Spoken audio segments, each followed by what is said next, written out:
ಇತ್ತೀಚೆಗೆ ಕರ್ನಾಟಕದಲ್ಲಿ ಕಳಪೆ ಗುಣಮಟ್ಟದ ಇಂಜೆಕ್ಷನ್ನ ಕಾರಣಕ್ಕಾಗಿ ಹಲವರ ಸಾವಾಗ್ತಾ ಇರುವಂತಹ ಘಟನೆಯ ಬೆನ್ನಲ್ಲೇ ಒಂದು ಶಾಕಿಂಗ್ ಡೀಟೇಲ್ಸ್ ಲಭ್ಯ ಆಗ್ತಾ ಇದೆ. Silent killer injection.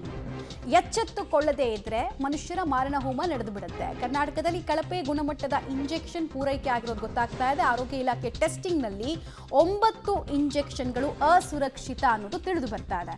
ಆರೋಗ್ಯ ಸಚಿವರಿಂದಲೇ ಕೇಂದ್ರ ಆರೋಗ್ಯ ಸಚಿವರಿಗೆ ಮಾಹಿತಿ ಹೋಗಿದೆಯಂತೆ. ರಾಜ್ಯದಲ್ಲಿ ಈ 9 ಇಂಜೆಕ್ಷನ್ಗಳನ್ನು ಬ್ಯಾನ್ ಮಾಡಲಾಗ್ತಾ ಇದೆ. ಸರ್ಜರಿ, ಡಯಾಬಿಟಿಸ್, ಹೃದಯ ಸಂಬಂಧಿ ಹಾಗೂ ಸಂಧಿ ನೋವಿಗೆ ಬಳಸುವಂತಹ ಕೆಲ ಇಂಜೆಕ್ಷನ್ಗಳು ಬಹಳಷ್ಟು ಅನ್ಸೇಫ್ ಅನ್ನುವಂತಹ ಶಾಕಿಂಗ್ ಡೀಟೇಲ್ಸ್ ಟೆಸ್ಟಿಂಗ್ ಮಾಡಿದಂತಹ ಸಂದರ್ಭದಲ್ಲಿ ಗೊತ್ತಾಗಿದೆ.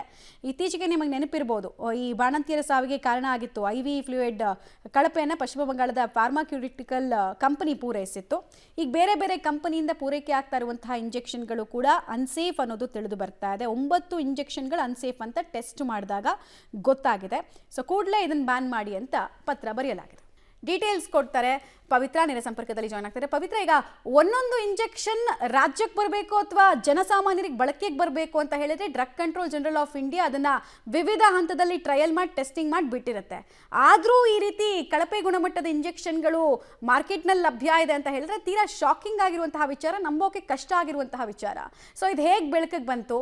ಈಗ ಪತ್ರಕ್ಕೆ ಏನಾದರೂ ಸ್ಪಂದನೆ ಸಿಕ್ಕಿದೆಯಾ? ಯಾವಾಗ ಬ್ಯಾನ್ ಆಗ್ಬೋದು?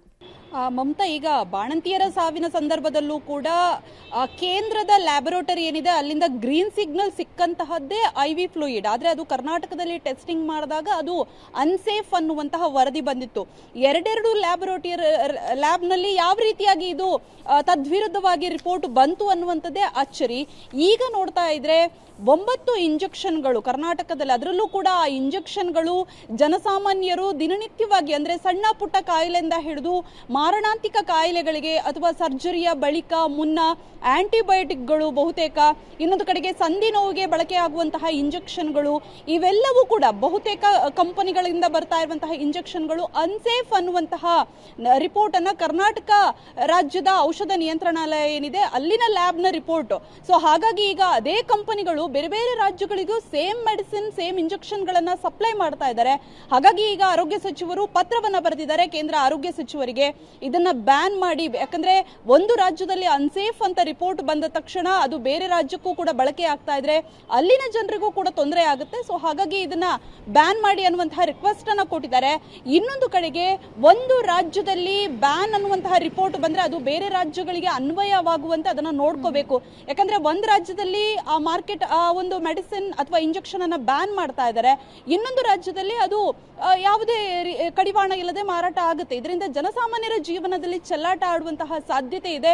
ಸೊ ಹಾಗಾಗಿ ಇದನ್ನ ಬ್ಯಾನ್ ಮಾಡಿ ಅಂತ ಮನವಿ ಮಾಡಿದ್ದಾರೆ. ಆದ್ರೆ ನಿಜಕ್ಕೂ ಕೂಡ ಆಶ್ಚರ್ಯ, ಅಷ್ಟು ರಾಜಾರೋಷವಾಗಿ ಜನರ ಜೀವನದಲ್ಲಿ ಚೆಲ್ಲಾಟವಾಡುವಂತಹ ಈ ಮೆಡಿಸಿನ್ ಹೇಗೆ ಎಂಟ್ರಿ ಪಡ್ಕೋತಾ ಇದೆ ಅನ್ನುವಂಥದ್ದೇ ಅಚ್ಚರಿ.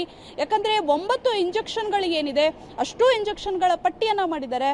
ಅದು ದಿನನಿತ್ಯ ಬಳಕೆ ಆಗುವಂಥದ್ದು. ಹಾಗಾಗಿ ಇಷ್ಟು ಟೈಮ್ ಅಂದ್ರೆ ಇಲ್ಲಿವರೆಗೆ ಅದು ಬಳಕೆ ಆಗಿಲ್ವಾ ಹಾಗಿದ್ರೆ ಅಂತ ಅದು ಕೂಡ ಆತಂಕಕಾರಿ. ಈಗ ತೆಗೆದುಕೊಂಡವರ ಅವರ ಆರೋಗ್ಯದ ಸ್ಥಿತಿ ಏನು? ಯಾಕಂದ್ರೆ ಬಾಣಂತಿಯರ ಸರಣಿ ಸಾವಿನ ಬಳಿಕ ಎಚ್ಚೆತ್ತುಕೊಂಡಿರುವಂತದ್ದು ಕರ್ನಾಟಕ ಸರ್ಕಾರ.